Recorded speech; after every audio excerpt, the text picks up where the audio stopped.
নমস্কার, রাধে রাধে।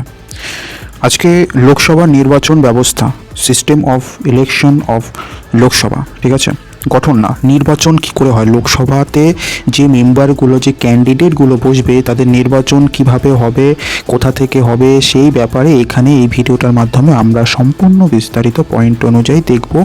দেরি না করে শুরু করছি। লোকসভা নির্বাচনের যে বিভিন্ন দিকগুলো আছে, আগে দেখলাম গঠন দেখেছি, ঠিক আছে, গঠনগুলো দেখেছি। এখন হলো গিয়ে লোকসভা নির্বাচনের পদ্ধতি, বিভিন্ন দিকগুলো নিচে পরপর দেওয়া হলো। দেখো, যেটা হলো সেটা হলো গিয়ে, যেটা মেন পয়েন্টটা বেরিয়ে আসে সেটা হলো গিয়ে আঞ্চলিক নির্বাচনী এলাকা, টেরিটোরিয়াল কনস্টিটিউয়েন্সি নির্ধারণ করা। লোকসভায় প্রত্যক্ষ নির্বাচন পরিচালনার উদ্দেশ্যে প্রতিটি রাজ্যকে কতগুলি আঞ্চলিক নির্বাচনী এলাকায় বিভক্ত করা হয়, এই বিষয়ে সংবিধানের নিম্ন দুটি প্রধান বিধান করা হয়েছে। যে একটা টেরিটোরিয়াল কনস্টিটিউয়েন্সি নির্ধারণ করতে হবে, ঠিক আছে। এইবার সেই টেরিটোরিয়াল কনস্টিটিউয়েন্সি যে নির্ধারণ করবা, কিভাবে নির্ধারণ করবা, তার বিধানগুলো নিচে দেওয়া আছে, যে কোন কোন জিনিসগুলো দেখতে হবে, দেখে বিবেচনা করে আমরা এই জায়গাটাকে একটা টেরিটোরিয়াল কনস্টিটিউয়েন্সি বা আঞ্চলিক নির্বাচনীয় এলাকা বলে ডিক্লেয়ার করব। সেটা নিচে দুটো বিধান। একটা বলছে যে রাজ্যগুলির মধ্যে সামঞ্জস্য, বলা হচ্ছে রাজ্যগুলির মধ্যে সামঞ্জস্য, প্রত্যেকটি রাজ্যের মধ্যে সামঞ্জস্য মেনটেন করতে হবে। কীরকম? দেখো, প্রত্যেকটি রাজ্যকে লোকসভায় এমনভাবে নির্দিষ্ট সংখ্যক আসন বন্টন করা হয় যাতে আসনের সংখ্যা এবং রাজ্যের জনসংখ্যার অনুপাত সব রাজ্যের জন্য একই হয়। মানে যদি 100 জন ডিসাইড করে যে উত্তরপ্রদেশে 10,000 লোকের জন্য একজন ব্যক্তি থাকবে, তাহলে পশ্চিমবঙ্গতেও এই রেশিওটাই মেনটেন করবে, উত্তরপ্রদেশেও এই রেশিওটাই মেনটেন করবে, তামিলনাড়ুতেও এই রেশিওটাই মেনটেন করবে। ক্লিয়ার? এই রেশিওটার কথা বলা হচ্ছে যে সব রাজ্যের জন্য একই থাকবে এই অনুপাতটা। হ্যাঁ, এটা তখন হবে না যদি কোনো একটা জায়গার জনসংখ্যা 60 লক্ষর কম হয়, তাহলে সেখানে এই যে বিধানটা, এই বিধানটা কার্যকর হবে না। তাহলে দুটো বিধানের একটা বিধান দেখে নিলাম। দ্বিতীয় বিধানটা কি বলছে? প্রথম হলো গিয়ে প্রত্যেকটা রাজ্যের ব্যাপারে বলে গেল। এবার আমরা রাজ্যের ভিতরে এন্ট্রি করব। যে এলাকা নির্ধারণের ক্ষেত্রে কি বলছে, নির্বাচনে যে এলাকা সামঞ্জস্য, প্রতিটি রাজ্যকে আঞ্চলিক নির্বাচনীয় এলাকায় এমনভাবে বিভক্ত করতে হবে, আঞ্চলিক নির্বাচিত যে এলাকাটা নির্ধারণ এমনভাবে করতে হবে, বিভক্ত করতে হবে যাতে প্রতিটি নির্বাচনীয় এলাকার জনসংখ্যা এবং তাদের বরাদ্দ করা আসন সংখ্যার অনুপাত পুরো রাজ্য জুড়ে সমান থাকে। বোঝা গেল? মানে পুরো রাজ্য জুড়ে যাতে অনুপাতটা সমান থাকে। আশা করি বোঝা গেছে বিষয়টা। আমি তাও একবার বলে দিচ্ছি, না বুঝতে পারলে কারো সমস্যা হতে পারে। সাপোজ প্রথমে আগে নির্ধারিত করতে হবে রাজ্যগুলির মধ্যে সামঞ্জস্য রাখতে হবে। সেই জন্য ধরো 10,000-এর জন্য 10,000 মানুষের জন্য একজন ব্যক্তি থাকবে, ঠিক আছে। ধরো নির্ধারিত হলো যে এইবার এটা ঠিক করা হলো উপরের থেকে। এইবার আমরা দেখব যে প্রত্যেকটা রাজ্যের জনসংখ্যা কত আছে, সেই অনুযায়ী দেখব, ঠিক আছে। এইবার ওটা দেখে ধরো পশ্চিমবঙ্গের জনসংখ্যা 1 লাখ আছে, সাপোজ 1 লাখ আছে, তাহলে এর সাথে কত গুণ করতে হবে? 10 গুণ করবো। তাহলে এর সাথে কত? 10 গুণ। তাহলে কত হবে? 1 লাখের জন্য কটা সিট হবে? 10টা সিট পাবো।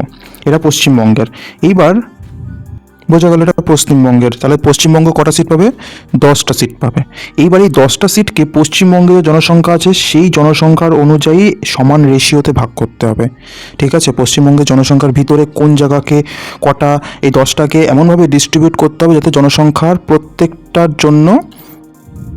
জন্য প্রত্যেকটা সিটের জন্য রেশিও যাতে সেম থাকে, চেঞ্জ না হয়, যে এইটা এই সিটের জন্য রেশিও এই একটা পরের একটা সিট, তার জন্য 10,000 ব্যক্তি হচ্ছে, 10,000 ব্যক্তিকে রিপ্রেজেন্ট করছে একজন, পরের একটা সিটে এটাকে 20,000 ব্যক্তিকে রিপ্রেজেন্ট করছে একজন, এইরকম যাতে রেশিও না হয়, ঠিক আছে। এই জিনিসটাকে মাথায় রেখে দেখতে হবে। তাহলে বুঝলাম যে আঞ্চলিক নির্বাচনীয় এলাকা নির্ধারণ করার যে বিধানগুলো, দুটো বিধান, সেই বিধানগুলো দুটো কী করে প্রথমে রাজ্যকে সামঞ্জস্য রাখতে হবে, তারপরে রাজ্যকে সামঞ্জস্য রেখে রাজ্যের ভিতরে বসে থাকা মানুষদেরকে সেই সিটের সাপেক্ষে সামঞ্জস্য রাখতে হবে। সংক্ষেপে যদি বলি, দুটো বিধান আছে যে বিষয়ে প্রতিনিধিত্ব প্রভুত্বের সমতা বা সামঞ্জস্য নিশ্চিত করে, বিভিন্ন রাজ্যের মধ্যে সমতা। খ হলো গিয়ে একই রাজ্যের বিভিন্ন নির্বাচনীয় এলাকার, মানে যে এলাকা নির্বাচনের জন্য ঠিক করা হবে সেই এলাকার মধ্যে সমতা। এই এলাকার আর এই আরেকটা এলাকা ঠিক করা হলো, এই এলাকার মধ্যে যাতে জনসংখ্যার অনুপাত রেশিও সেম থাকে, সিট অনুযায়ী সেটাকে সমতা যাতে বজায় থাকে, সেই জিনিসগুলো দেখা। এখানে জনসংখ্যা বলতে বোঝায় শেষ প্রকাশিত জনগণনা বা সেন্সাসের ভিত্তিতে আমরা জনসংখ্যা নির্ধারণ করব। ঠিক আছে, এখন ধরো আরও বেড়ে গেছে, কিন্তু সেটা দেখবো না। লাস্ট সেন্সাস যখন হয়েছে, যেমন 2011 সালের সেন্সাস অনুযায়ী আমরা এটা নির্ধারণ করব।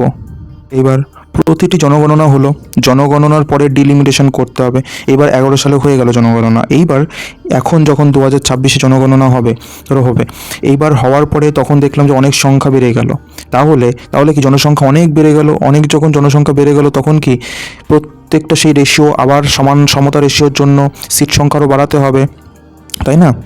তার আগে নির্ধারণ আমরা করে নেব যে কতজন ব্যক্তিকে রিপ্রেজেন্ট করবে একজন লোক, সেটা আগে নির্ধারণ করে নিই, তারপর আমরা রেশিওটাকে ডিসাইড করবো, তাই না? 3:2 হবে না 1:2 হবে, সেই রেশিওটাকে ডিসাইড করে তো আমরা তার ভিত্তিতে আমরা জনগণনাটা, মানে সেই সিট সংখ্যাটা ডিস্ট্রিবিউট করব। যাই হোক, সেটা সরকার ডিসাইড করবে।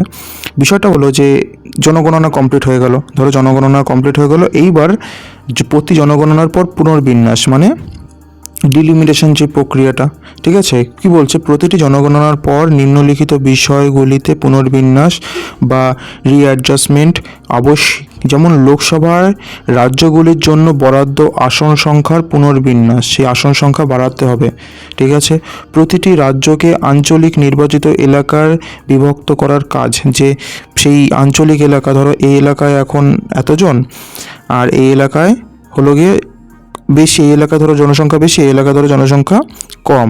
এইবার যদি দেখি একটা করা যেতে পারে, এটাকে একটু ছোট করে এখান থেকে হালকা একটু কেটে এইটাকে আর একটা এলাকা ঘোষণা করা, একটা কনস্টিটিউয়েন্সি ঘোষণা করা। বা আরেকটা হতে পারে যে এবার সেটা ডিসাইড করা হবে জনসংখ্যার উপর ভিত্তি করে, যে এই একটা এলাকা আর এই একটা এলাকা ছোট্ট, এটা আর ধরো এটা, এবার এখান থেকে কিছু একটা এলাকা কেটে নিয়ে গিয়ে মানে সেটা কনসিডার করা হবে এটার মধ্যে, আর এই এলাকাটা এটা থাকবে। ঠিক আছে, এরকম করে করা যেতে পারে। এবার সেটা জনগণনার মানে জনসংখ্যার ওপর ডিসাইড করা হবে, যাতে রেশিওটা সেম রাখা হয়। এবার পার্লামেন্ট দ্বারা এই পুনর্বিন্যাসের ক্ষমতা ও পদ্ধতি নির্ধারণ করে। এই উদ্দেশ্যে পার্লামেন্ট 1952 সালে, 1962 সালে এবং 1972 এবং 2002 সালে সীমানা পুনর্নির্ধারণ কমিশন আইন, ডিলিমিটেশন কমিশন অ্যাক্ট প্রণয়ন করেছে।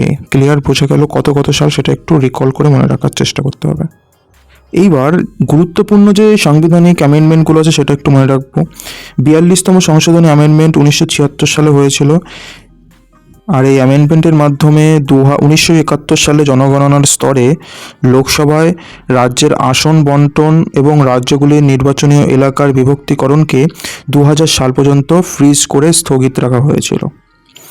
84তম সংশোধনীয় আইন 2001-এর এই অ্যামেন্ডমেন্টের মাধ্যমে জনসংখ্যা নিয়ন্ত্রণের বাস্তবায়নকে উৎসাহিত করার উদ্দেশ্যে এই স্থগিতের মেয়াদ আরও 25 বছর, মানে 2026 সাল পর্যন্ত বৃদ্ধি করা হয়। ক্লিয়ার, বোঝা গেল? 42-এর অ্যামেন্ডমেন্টের মাধ্যমে সেটা 2000 সাল পর্যন্ত স্থগিত রাখা হয়েছিল। 84তম অ্যামেন্ডমেন্টের মাধ্যমে এটাকে স্থগিত 2026 সাল পর্যন্ত করা হয়েছে, মানে এরপরে যেটা হবে সেটা আর স্থগিত করা হবে না, সেটা বাড়ানোই হবে সিট সংখ্যা ডিলিমিটেশনের মাধ্যমে। তারপরে দেখো 87 সালের সাংবিধানিক আইন 2003 সালে এই সংশোধনী অনুযায়ী 2001 সালের জনগণনার ভিত্তিতে নির্বাচনীয় এলাকার সীমানা পুনর্নির্ধারণের বিধান রাখা হয়, মানে 1991-এর বদলে, বোঝা গেল?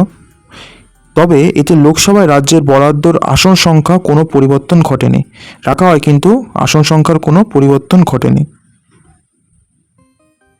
দেখো, বুঝতে পারলে? এবার লোকসভা নির্বাচন যে ব্যবস্থা সেটার প্রথম কথা একটু বললাম। পরের দিন আমরা SC/STর জন্য রিজার্ভেশন আছে সিটের, সেই সম্পর্কে এর পরের পার্টটাতে আলোচনা করছি। মানে এটা কিন্তু লোকসভার গঠনের মধ্যেই পড়ছে, কিন্তু বেশি বড় লেন্দি করছি না ভিডিওটা, ঠিক আছে?